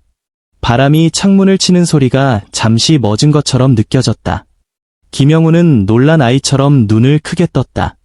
동공 속에서 오래전 겨울과 지금의 밤이 겹쳐졌다. 뭐라고? 그는 믿을 수 없다는 듯 어리둥절하게 웃었다. 웃음은 금세 떨림으로 바뀌었다. 그분의 손녀. 자네가. 그의 손이 허공을 더듬었다.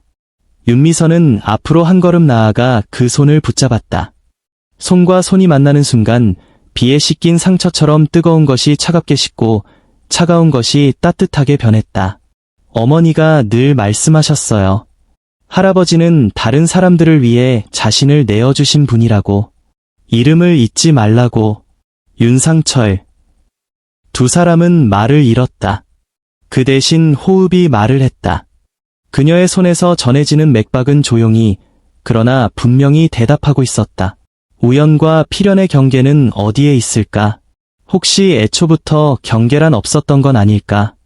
어쩌면 두 사람의 시간은 은혜의 사슬로 오래전부터 이어져 있었는지 모른다.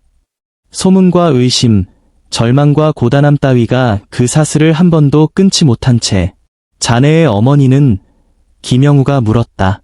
계십니다. 외곽의 요양원에 가끔 아주 잠깐 아주 또렷해질 때가 있어요. 그때마다 할아버지 이야기를 꺼내십니다. 그녀의 목소리가 떨렸다. 오늘 밤 제가 어머니께 꼭 전하고 싶습니다. 회장님은 만났다고. 그리고 그날의 소리가 우리를 아직도 지키고 있다고. 그는 고개를 끄덕였다. 눈빛이 깊은 우물처럼 고여들었다. 나는 평생 그분의 가족을 찾고 싶었네. 감사하다고, 미안하다고 말하고 싶었네. 오늘 드디어 그 문장들을 입 밖으로 내보낼 수 있겠네. 그의 볼을 타고 한 줄기 눈물이 흘렀다. 노란 조명이 그 눈물을 금빛으로 물들였다. 진실은 가끔 눈물 형태로 세상에 도착한다. 문득 바깥 복도에서 발자국 소리가 멈췄다. 문틈 아래로 그림자가 길게 드리워졌다 사라졌다. 이어 스테이션 전화의 가느다란 알림음이 울렸다 멎었다. 병원이라는 세계는 언제나처럼 업무를 진행하고 있었지만 이 작은 방 안에서는 다른 일이 일어나고 있었다. 두 사람이 서로의 과거를, 서로의 빚을, 서로의 미래를 나누는 일, 규정으로 측정할 수 없는, 기록지로는 설명되지 않는 사건. 간호사님 김영우가 속삭였다. 지금 변호사를 불러도 될까? 그녀는 잠시 놀라 눈을 깜박였다. 지금요? 그는 고개를 끄덕였다. 지금이 아니면 늦을까 두렵네. 나는 해야 할 일이 있네. 마지막 남은 빚을 갚고 싶네. 그의 목소리는 힘이 없었지만 결심은 단단했다. 그녀는 수화기를 들어 스테이션에 연결 요청을 했다. 밤 근무 변호사는 없었다. 대신 그의 비서가 호출망을 깨웠다. 조금 늦어질 수 있습니다. 그녀는 대답했다. 우리는 기다리겠습니다. 기다림은 병실의 시간을 길게 느렸다. 비가 더 거세졌다. 유리창에 부딪히는 물방울이 더 굵어졌다. 김영우는 잠시 눈을 감았다 뜨며 숨을 가다듬었다. 간호사님. 자네는 나를 오해의 밤에서 건져주었네. 나는 자네를 편견의 벽에서 구해낼 수 있을까? 그녀는 아주 조용히 그러나 곱게 대답했다. 회장님, 이미 구하셨습니다. 우리는 서로를 구했습니다. 그 말이 방 안을 채웠다. 말은 보이지 않지만 방향을 가진다. 그 방향은 창문 쪽이 아니라 서로의 손 쪽을 향하고 있었다. 잠시 후 문이 열렸다. 검은 코트를 걸친 중년 남자와 노트북 백을 맨 젊은 여자가 들어왔다.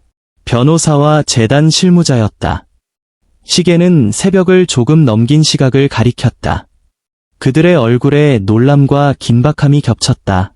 회장님, 연락받고 바로 왔습니다.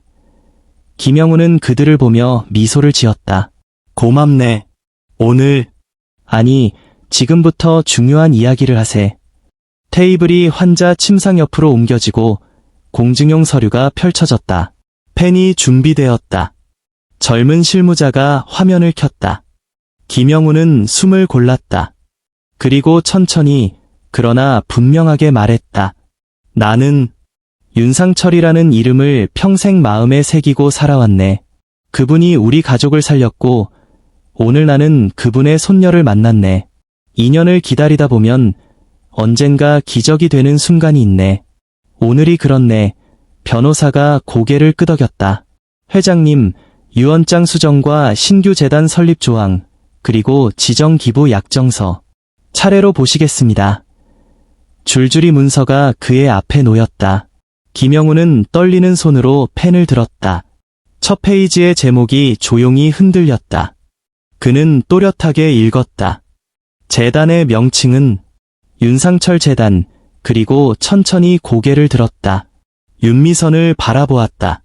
간호사님, 자네가 아니고서는 이 이름을 올릴 자격이 없네. 자네가 이사장이 되어주게. 윤미선의 눈이 커졌다. 숨이 한 번 걸렸다. 그녀는 머리를 저었다. 저는 그럴 자격이 김영우는 말을 잘랐다. 자격은 살아온 날들이 줍네. 자네의 날들이 그걸 증명했네. 서류에 여러 항목이 차례로 설명되었다. 재단의 목적은 전쟁과 재난으로 상처 입은 가족, 특히 부모를 잃은 아이들을 돕는 일, 장학과 의료 지원, 트라우마 치료, 돌봄 종사자 교육, 그리고 마지막 조항, 윤미선 선생의 어머니에 대한 의료 및 요양 지원을 최고 수준으로 평생 보장한다. 변호사의 목소리가 담담하게 조항을 읽었다. 문장들이 방 안의 공기를 바꿨다. 종이장이 아니라 방향이 생겼다. 윤미선은 입술을 꽉 다물었다. 감사와 슬픔과 안도의 무게가 한꺼번에 가슴으로 쏟아졌다. 회장님, 그녀가 떨리는 목소리로 불렀다. 정말 괜찮으시겠습니까? 그는 웃었다. 괜찮네. 아니, 이렇게 해야만 괜찮아질 수 있네. 그리고 변호사를 향해 고개를 끄덕였다. 기록해주게. 나는 오늘 이 밤 내 마지막 결정을 한다고. 변호사는 서류에 빈칸을 채웠다. 도장과 서명, 날짜와 시간, 공증인의 화상 확인이 이어지고 파일이 암호화되어 저장되었다. 탁자 위에 작은 봉투가 올려졌다. 김영우가 직접 쓴 편지였다. 봉투 겉면에 그녀의 이름이 정갈하게 적혀 있었다. 간호사님, 부탁이 있네. 그는 봉투를 들어 그녀에게 건넸다. 이건 자네에게, 그리고 자네 어머니께 전해주게. 그녀는 두 손으로 봉투를 받았다. 종이의 무게가 손바닥에 또렷했다. 마치 오래전 겨울 누군가의 외투가 남긴 무게처럼. 고맙습니다. 그 한마디로는 세상의 절반도 담을 수 없었지만 다른 말을 찾을 수 없었다. 문득 병실 문이 열리고 수간호사가 들어왔다. 얼굴은 긴장으로 굳어 있었다. 지금 이 시간에 이게. 문장 뒤로 규정이 줄줄이 따라왔다. 변호사가 조용히 명함을 내밀었다. 법적 절차에 따라 진행 중입니다. 회장님의 의사와 서명 모두 기록되어 있습니다. 수간호사의 시선이 윤미선을 스쳤다. 어젯밤의 의미, 오늘 새벽의 의미, 아직 오지 않은 내일의 의미가 서로 얽혀 있었다. 김영우가 조용히 말했다. 수간호사님, 나는 내 마지막을 내가 선택하겠네. 이 선택은 은혜에 대한 예의네. 수간호사는 입술을 악물었다가 결국 고개를 끄덕였다. 그리고 한 발 뒤로 물러섰다. 규정은 때로 사람 앞에서 고개를 숙인다. 문이 닫히자 방 안은 다시 고요해졌다. 김영우는 잠시 숨을 골랐다. 이마의 땀이 마르지 않았다. 윤미선은 수건으로 그의 이마를 닦아주었다. 그의 눈빛이 다시 그녀를 찾았다. 간호사님. 네, 회장님. 마지막으로 부탁하네. 내가 떠난 뒤에도 이 이야기를 잊지 말게. 그 밤의 소리와 그 남자의 이름과 오늘의 비. 그녀는 고개를 깊이 숙였다. 잊지 않겠습니다. 그는 한동안 말을 잇지 못했다. 숨이 짧아졌고 어깨가 가볍게 들썩였다. 그녀는 산소를 조절하고 의자를 끌어 베드와 더 가깝게 붙였다. 손을 꽉 잡았다. 그때 그는 마지막으로 힘을 모으듯 몸을 일으켰다. 목소리는 낮았지만 문장만은 맑았다. 윤상철 재단을 세우겠습니다. 그 문장은 방 안의 모든 소리를 잠시 멈추게 했다. 창밖의 비도 멈춘 듯했다. 변호사가 서명을 마무리했고 실무자는 파일을 닫았다. 종이와 잉크, 전자서명과 암호의 조합이 한 사람의 결심을 세상에 고정했다. 모든 절차가 끝나자 김영우는 길게 숨을 내쉬었다. 얼굴 근육이 풀렸고 입가에 얕은 미소가 걸렸다. 허공을 바라보는 그의 눈빛은 더 이상 두려움보다 평온에 가까웠다. 간호사님. 네, 이제 조금 쉬어도 되겠지. 그녀는 고개를 끄덕였다. 그러며 안전합니다.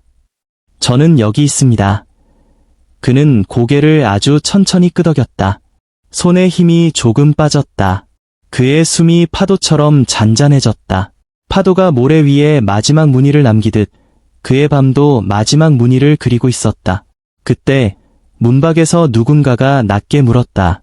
괜찮으십니까? 수간호사의 목소리였다. 윤미선은 조용히 대답했다. 괜찮습니다. 그리고 덧붙였다. 진실은 결국 드러납니다. 스스로에게도 들려주고 싶은 문장이었다. 수간호사는 대답하지 않았다. 대신 발소리가 멀어졌다. 새벽의 경계가 가까워졌다. 비는 조금 누그러졌다. 구름 사이로 아주 얇은 빛이 번졌다. 김영우의 호흡이 더 가벼워졌다. 손의 온기가 아주 조금씩 식어갔다. 그녀는 그 식음 속에서 이상하게 희망을 느꼈다. 누군가의 마지막은 누군가의 시작이기도 하다는 희망. 한 사람의 은혜가 다른 사람의 삶으로 이어지는 희망. 그 희망은 소란스럽지 않았다. 대신 오래가려는 표정을 했다. 그는 마지막으로 눈을 떴다. 그리고 고개를 아주 조금, 그러나 분명하게 끄덕였다. 고마워요. 입술이 그렇게 말했다. 그녀는 눈물을 삼키며 대답했다. 저도 감사합니다. 그 말과 함께 그의 눈꺼풀이 천천히 내려왔다. 파도가 멈추듯 호흡이 잦아들었다. 그녀는 그의 손을 가슴에 대고 조용히 속삭였다. 편히 쉬세요. 그 밤의 이름을 제가 이어가겠습니다. 잠시 뒤 변호사가 조용히 시간을 확인했다. 실무자가 서류를 정리했다. 누구도 크게 울지 않았다. 대신 작은 소리들이 방 안을 채웠다. 펜 뚜껑 닫는 소리, 종이끼리 스치는 소리, 커튼이 흔들리는 소리. 세상은 이렇게도 조용히 바뀔 수 있었다. 큰 함성 없이 작은 약속들로. 병실 문을 나서기 전 윤미선은 창가의 액자를 다시 보았다. 젊은 청년들의 웃음 사이로 오늘의 빛이 얇게 겹쳤다. 그녀는 액자를 곧게 세워두고 봉투를 품에 안았다. 그 무게가 오래된 외투의 무게처럼 가슴을 따뜻하게 눌렀다. 복도에 나서자 천장등이 하나둘 다시 켜졌다. 누군가가 야간 청소를 마친 모양이었다. 물자국이 말라가고 있었다. 엘리베이터 앞에서 수간호사가 서 있었다. 두 사람은 잠깐 마주섰다. 아무 말도 하지 않았다. 그러나 말보다 분명한 것이 오갔다. 수간호사의 시선이 아래로 떨어졌다가 다시 올라왔다. 아주 작게, 거의 들리지 않게 그녀가 말했다. 수고하셨습니다. 윤미선은 고개를 숙였다. 감사합니다. 인사 이상도 이하도 아닌 두 문장 속에 한 시대의 오해와 화해가 반쯤 접혔다. 비가 그친 바깥 공기는 새 냄새가 났다. 동쪽 하늘이 아주 얕게 밝아졌다. 그녀는 병원 현관을 나서며 하늘을 보았다. 우연과 필연의 경계는 어디에 있을까? 그렇게 묻고 나니 답이 스스로 걸어왔다. 경계는 아마 사람의 손에 있을 것이다. 손을 내밀면 필연이 되고 손을 거두면 우연으로 남는다. 오늘 밤 한 사람이 손을 내밀었다. 그리고 그 손이 한 세대를 건넜다. 버스 정류장으로 향하는 길, 그녀는 봉투를 한 번 더 꽉 안았다. 가슴이 따뜻했다. 내부 면담의 압박도, 병동의 소문도 아직 사라지지 않았다. 그러나 이상하게 두렵지 않았다. 지금 이 순간 그녀의 등 뒤에는 이름 하나가 서 있었다. 윤상철. 그리고 그 이름 옆에 다른 이름이 나란히 서 있었다. 김영우. 두 이름이 이끄는 길 위에서 그녀는 조용히 첫걸음을 뗐다. 해가 떠오르기 직전 병원 스피커에서 아주 낮은 음악이 흘렀다 멎었다. 야간 근무자들의 그림자가 길게 늘어지고 복도 바닥에 물자국이 마른 자리부터 순서대로 빛을 먹었다. 윤미선은 환자 침상 옆에서 잠시 눈을 감았다. 손바닥의 온기가 아주 조금 남아있었다. 그 온기가 다 사라지기 전에 그녀는 마음속으로 한 번 더 인사를 했다. 고맙습니다. 편히 가십시오. 당신의 밤을 지켜보는 동안 제 낮도 태어났습니다. 사망선포와 서류 절차, 장례식장 예약이 일사천리로 이어졌다. 병원장은 의외로 조용했다. 유가족이 없으니 병원에서 도울 수 있는 부분은 돕겠습니다. 말끝이 평소와 달랐다. 수간호사는 말없이 검은 리본 상자를 내밀었다. 작은 상자 속엔 검은 리본과 흰 리본이 나란히 들어있었다. 검은 리본은 이별을 위한 것이었고 흰 리본은 감사와 사과를 위한 것이었다. 그녀는 두 리본을 모두 품에 넣었다. 외부의 비는 멎었지만 마음속의 비는 천천히 내렸다. 장례식은 간소했으나 품이 있었다. 재단 실무자들, 병원 직원들, 그리고 곳곳에서 모여든 옛 장학생들이 정장을 입고 줄을 이었다. 한 청년이 다가와 머리를 깊이 숙였다.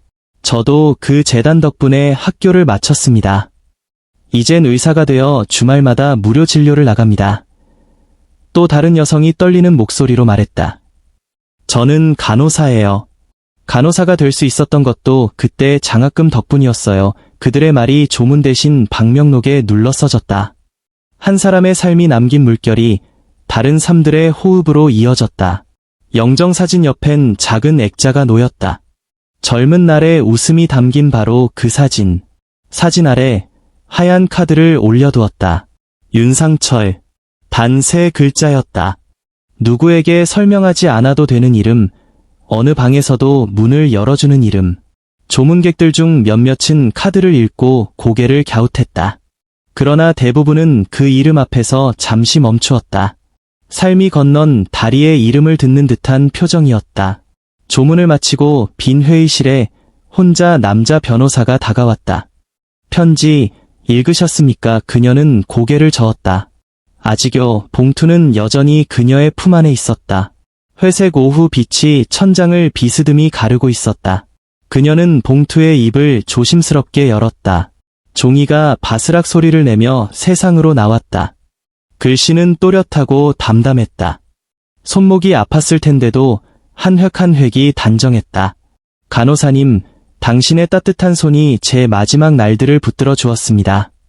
오래 빚졌습니다. 이제 제 마지막 결심으로 그 빚을 돌려드리고 싶습니다. 은혜는 시간을 건너 꽃이 됩니다. 그 꽃을 당신 가족과 아직 이름 없는 많은 이들에게 나눠주세요. 윤상철 선생님의 이름으로. 김영우 올림. 그녀는 끝 문장까지 읽고 나서도 한동안 편지를 접지 못했다. 종이의 결이 손끝에 오래 남았다. 마치 오래전 겨울 누군가의 외투가 남겨둔 체온처럼. 장례 마지막 날 병원장이 정중하게 다가왔다. 윤 선생님, 그의 눈빛에 약간의 주저가 섞여 있었다. 내부 조사 결과를 정리했습니다. 익명 제보의 상당 부분은 사실과 달랐습니다. 병원 차원에서 공식 공지를 하겠습니다. 그녀는 짧게 고개를 숙였다. 병원장의 목소리가 낮게 이어졌다. 그리고 개인적으로 사과드립니다. 우리가 너무 성급했습니다. 복도 끝에서 수간호사가 서 있었다. 잠시 망설이던 그녀가 다가와 고개를 깊이 숙였다. 죄송합니다. 제가 틀렸습니다. 윤미선은 한 박자 늦게 미소를 지었다. 그럴 때도 있지요. 우리 일은 늘 부족하니까요. 그 말 뒤엔 바람이 한 번 스쳤다. 바람은 지나가고 말은 남았다. 편견은 한동안 머물렀지만 그날부터 천천히 힘을 잃기 시작했다. 며칠 뒤 요양원. 어머니의 방문 앞에서 그녀는 깊게 숨을 쉬었다. 방 안은 따뜻했고 커튼 사이로 봄 햇살이 가늘게 들어왔다. 어머니는 창가에 앉아 있었다. 초점이 멀었다가 가끔 가까워졌다. 그녀는 의자를 당겨 앉았다. 어머니, 저 왔어요. 대답은 없었다. 대신 손끝이 아주 미세하게 움직였다. 그녀는 편지를 펼쳤다. 어머니, 회장님께서 편지를 쓰셨어요. 그리고 할아버지의 이름으로 재단을 세우셨어요. 그 순간 어머니의 시선이 천천히 그녀에게로 돌아왔다. 눈동자에 초점이 맞아 들어가는데 조금 시간이 걸렸다. 그러나 그 시간이 도착하자 어머니는 아주 낮고 또렷한 목소리로 말했다. 아버지, 그녀는 고개를 끄덕였다. 네, 외할아버지요. 그분의 이름이 이제 많은 사람들의 등불이 될 거예요. 어머니의 입가에 미세한 미소가 번졌다. 아버지는 그런 분이셨어. 그녀는 봉투에서 또 다른 작은 종이를 꺼냈다. 재단 설립 선포식 초대장. 날짜와 시간, 장소와 안내. 어머니의 손을 감싸쥐고 천천히 읽어 내려갔다. 읽는 동안 어머니의 눈빛이 흔들리는가 싶더니 갑자기 선명해졌다. 마치 안개가 한꺼번에 걷히는 순간처럼. 고맙다. 어머니는 그렇게 말했다. 두 자였지만 세상이 그 속에 들어 있었다. 그녀는 어머니의 이마에 이마를 댔다. 둘의 체온이 천천히 섞였다. 희망은 이렇게도 조용히 도착했다. 요란한 음악도 큰 연설도 없이 다만 손과 손, 이마와 이마가 닿는 소리만으로 병원 복도에는 공지가 붙었다. 윤리위원회 결과와 공식 사과문, 근무 체계의 보완. 공지 아래에 작은 메모지가 하나 붙었다. 간호는 시간의 문제가 아니라 마음의 문제입니다. 이름은 없었다. 그러나 글씨는 낯익었다. 수간호사의 글씨였다. 같은 날 동료 몇 명이 다가와 고개를 숙였다. 미안했어요. 그때는 우리가 너무 바빴어요. 변명일 뿐이지만 선생님처럼 되고 싶습니다. 그녀는 고개를 끄덕였다. 우리 다 같은 편이에요. 아픈 사람들의 편 말하는 동안 그녀의 목소리는 흔들리지 않았다. 흔들려야 할 것은 더 이상 그녀의 목소리가 아니었다. 재단 설립 준비는 숨가쁘게 진행됐다. 변호사는 법인 설립 절차와 허가 서류를 도맡았다. 재단 실무자들은 프로그램 기획과 예산안을 밤새 가다듬었다.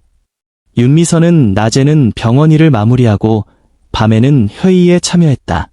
피곤이 어깨에 쌓였지만 이상하게 절망은 쌓이지 않았다.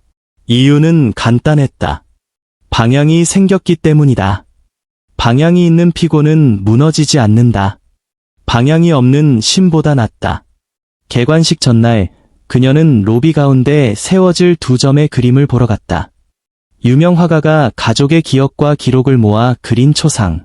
왼쪽엔 젊은 윤상철, 단정한 머리, 선한 눈빛, 겨울 코트의 깃, 오른쪽엔 미소 짓는 김영우. 두 사람 사이의 빈 벽에는 한 줄의 문장이 새겨질 예정이었다. 한 사람의 희생이 많은 이들에게 희망이 됩니다. 그녀는 조용히 두 그림을 마주보며 섰다. 어느새 밤이 깊었고 로비 위쪽 채광창으로 별빛이 아주 얇게 스며들었다. 별빛이 그림의 눈동자에 반짝이는 순간 그녀는 속삭였다. 내일은 좋겠지요. 개관식 날 하늘은 맑았다. 봄빛은 유리 외벽을 타고 흐르고 바람은 리본을 살짝 흔들었다. 사회자의 소개가 끝나자 그녀가 단상 위에 올랐다. 마이크 앞에서 잠시 숨을 골랐다. 많은 눈이 그녀를 바라보고 있었다. 병원 사람들, 재단 사람들, 옛 장학생들, 언론 몇 명, 그리고 휠체어에 앉은 어머니. 그녀는 원고를 접고 정면을 보았다. 여러분, 저는 간호조무사로 10년을 보냈습니다.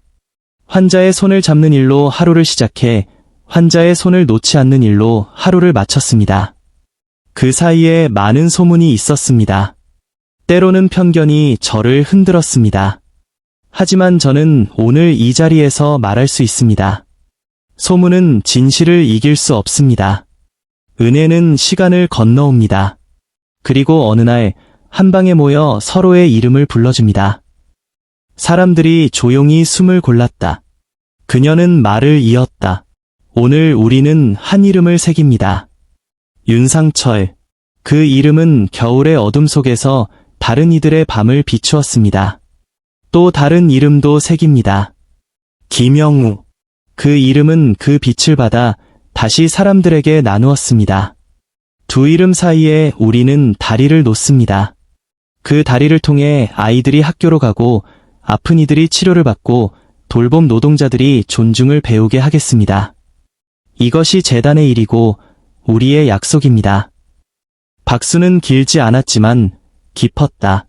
그녀는 단상을 내려와 어머니에게 다가갔다. 어머니의 눈빛이 오늘따라 또렷했다. 어머니. 이 두 그림 보이세요? 어머니는 천천히 고개를 들었다. 젊은 아버지의 초상 앞에서 어머니의 눈가가 젖었다. 아버지가 웃고 있네. 그녀는 미소 지었다. 네, 어머니. 이제 많이 웃으실 거예요. 그 순간 어머니의 손이 그녀의 손을 꼭 잡았다. 손의 힘이 놀라울 만큼 단단했다. 수고했다. 짧은 두 단어가 그녀의 오랜 밤을 위로했다. 행사 말미, 사회자가 공지했다. 재단의 첫 사업으로 무료 진료소가 매주 2차례 문을 엽니다. 사람들 사이에서 누군가 손을 들었다. 흰 가운을 입은 젊은 의사, 준노였다. 저는 그곳에서 자원봉사하겠습니다. 사람들의 시선이 모였다. 그는 고개를 숙이며 말했다. 제가 받은 것을 돌려드리고 싶습니다. 그리고 증명하고 싶습니다. 실력은 편견을 잠재운다는 것을. 박수가 이번엔 조금 길었다. 수간호사는 두 손을 모으고 조용히 박수를 보탰다. 병원장은 어딘가 숙연한 표정으로 고개를 끄덕였다. 행사가 끝나고 로비의 햇빛이 더 강하게 쏟아졌다. 두 초상화가 그 빛을 나란히 받았다. 사람들은 사진을 찍었고 몇몇은 조용히 눈을 닦았다. 아이 한 명이 어머니 손을 잡고 그림 앞에 멈춰섰다.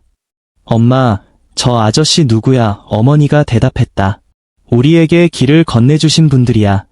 아이가 고개를 끄덕였다. 설명은 짧았지만 의미는 길었다. 의미는 다음 세대의 언어로 번역될 준비를 이미 마친 듯했다. 며칠 뒤 병원 스테이션. 배정표가 바뀌어 있었다. 그녀의 이름 옆엔 교육 담당이라는 작은 글씨가 붙었다. 신규 간호사들을 위한 돌봄 워크숍을 맡아달라는 요청. 그녀는 칠판 앞에 서서 천천히 말했다. 손은 기술입니다. 그리고 기술은 마음에서 시작합니다. 우리는 통증 수치를 읽고 피부색을 보고 약의 반응을 확인합니다. 그러나 그 모든 것 위에 있는 것은 한 사람을 끝까지 떠나지 않는 태도입니다. 한 신입이 조심스럽게 물었다. 선생님, 밤에 무섭지 않으셨어요? 그녀는 웃었다. 무서울 때가 많았어요. 하지만 손을 잡으면 덜 무서워요. 손은 방향을 알려주거든요. 그날 저녁, 무료 진료소의 첫날. 대기열이 길었다. 준노는 환자의 이야기를 듣고 처방을 썼다. 그녀는 옆에서 안내를 하고 기록을 정리했다. 바쁜 와중에 창밖을 보니 맑은 하늘에 작은 구름이 흘렀다. 구름은 느리게, 그러나 분명히 움직였다. 그 모습을 보며 그녀는 생각했다. 우리의 삶도 저렇구나. 느리지만 분명한 방향으로 움직이는 구름. 그 방향의 이름은 아마도 희망일 것이다. 밤늦게 진료소 문을 닫으며 그녀는 로비의 두 그림 앞에 섰다. 불이 조금 낮춰져 있었지만 두 눈동자는 여전히 반짝였다. 그녀는 낮게, 그러나 또렷하게 인사했다. 오늘도 잘 봐주셨지요. 대답은 없었다. 대신 마음속 어딘가에서 울림이 왔다. 그 울림은 오래된 겨울의 메아리와 닮아 있었고 봄 햇살의 따뜻함과도 닮아 있었다. 사람의 시간은 서로 닿아 있었다. 그것을 확인하는데 평생이 걸릴 수도 있지만 확인하고 나면 남은 생이 달라진다. 집으로 돌아오는 버스 안, 그녀는 창밖을 보았다. 네온 사인이 흐릿하게 번지고 행인들의 얼굴이 스치고 가로수가 흔들렸다. 피곤이 눈꺼풀에 내려앉았지만 마음은 가벼웠다. 주머니에서 편지를 꺼내 다시 읽었다. 은혜는 시간을 건너 꽃이 됩니다. 마지막 문장을 읽고 눈을 감았다. 꽃이 어디에서 피고 있는지 알 것 같았다. 병실에서, 요양원에서, 진료소에서, 그리고 사람과 사람이 손을 맞잡는 모든 자리에서. 며칠 뒤 병원 게시판에 짧은 인터뷰가 실렸다. 재단 이사장 취임 소감. 그녀는 이렇게 적었다. 우리는 거창한 기적을 기다리지 않습니다. 대신 매일의 작은 기적을 만들어갑니다. 환자의 통증이 4에서 3으로, 3에서 2로 낮아지는 순간, 어머니가 이름을 한 번 더 떠올리는 순간, 누군가가 누군가에게 미안하다고 말하는 순간, 그 작은 기적들이 모여 세상을 바꿉니다. 글 아래에 누군가가 댓글을 달았다. 오늘 제 어머니의 통증이 7에서 6으로 내려갔습니다. 고맙습니다. 그녀는 오랫동안 화면을 바라보다가 조용히 미소 지었다. 화면 속 숫자들이 처음으로 숫자처럼 보이지 않았다. 그것들은 사람의 얼굴을 하고 있었다. 어느 비 오는 날, 그녀는 다시 요양원으로 갔다. 어머니는 창밖을 보고 있었다. 그녀가 가까이 다가가자 어머니가 아주 낮게 물었다. 오늘은 비가 오네. 네, 어머니. 비가 오면 오래된 소리가 들릴 때가 있지요. 어머니는 천천히 고개를 끄덕였다. 그리고 아주 조용히 말했다. 3번 그녀는 어머니의 손을 더 꽉 잡았다. 이젠 그 소리가 무섭지 않아요. 어머니가 미소를 지었다. 그 미소는 빗소리와 함께 방 안을 채웠다. 진실은 때로 빗소리의 형태로 우리 곁에 앉는다. 그렇게 와서 오래 머문다. 봄은 지나 초여름이 되었다. 재단의 프로그램은 늘어났고 그녀의 하루도 길어졌다. 그러나 이상하게도 그녀는 더 지치지 않았다. 이유는 변하지 않았다. 방향이 있었고 손이 있었다. 손은 여전히 따뜻했다. 때로는 조금 식었고 그러면 다시 비볐다. 따뜻함은 다시 만들어지는 성질의 것이니까. 그녀는 아침마다 작은 의식을 치렀다. 손을 비비고 이름을 부르고 오늘의 사람을 떠올렸다. 이름들은 오래 걸려 그녀에게 도착했고 그녀는 그 이름들에게 대답했다. 대답은 늘 같았다. 내가 여기 있다. 우리는 함께 건넌다. 어느 날 병원에서 수간호사가 조용히 다가왔다. 윤 선생님, 그녀가 돌아보자 수간호사는 짧게 숨을 골랐다. 교육 일정 계속 부탁드려요. 후배들이 많이 달라졌어요. 그녀는 고개를 끄덕였다. 우리 모두가 달라져야지요. 수간호사는 잠시 망설이다가 덧붙였다. 정말 감사해요. 그녀는 웃었다. 저도 감사합니다. 그 한마디로 충분했다. 오래 걸린 화해가 마침내 제자리를 찾는 소리였다. 편견은 어느새 벽이 아니라 오래된 습관이 되었고 습관은 노력으로 바뀌고 있었다. 해질 무렵 재단 로비의 유리창을 통해 햇살이 금빛 리본처럼 흘러들었다. 두 초상화는 그 빛을 나란히 받았다. 그녀는 휠체어에 앉은 어머니의 곁에서 그 빛을 한동안 지켜보았다. 어머니가 속삭였다. 아버지가 자랑스러워하실 거야. 그녀는 대답했다. 회장님도요. 두 이름이 나란히 불렸고 로비의 공기가 환해졌다. 어느새 저녁 방송이 들려왔다. 하루가 저문다는 뜻이었다. 그러나 그녀는 알았다. 하루가 저물수록 내일의 빛은 더 가까워진다는 것을. 사람의 이야기도 그렇다. 끝날수록 다음 이야기를 부른다. 그리고 그 다음 이야기는 늘 한 문장으로 시작한다. 당신의 손을 잡겠습니다. 그날 밤 그녀는 재단 일지의 마지막 줄을 쓰고 펜을 놓았다. 창문 밖에서 바람이 불었다 멎었다. 그녀는 조용히 중얼거렸다. 진실은 결국 드러납니다. 그리고 마음속으로 한 번 더 덧붙였다. 실력은 편견을 잠재운다. 두 문장은 이제 더 이상 구호가 아니었다. 살아있는 시간, 살아있는 얼굴, 살아있는 손의 다른 이름이었다. 진실은 결국 드러난다. 실력은 편견을 잠재운다.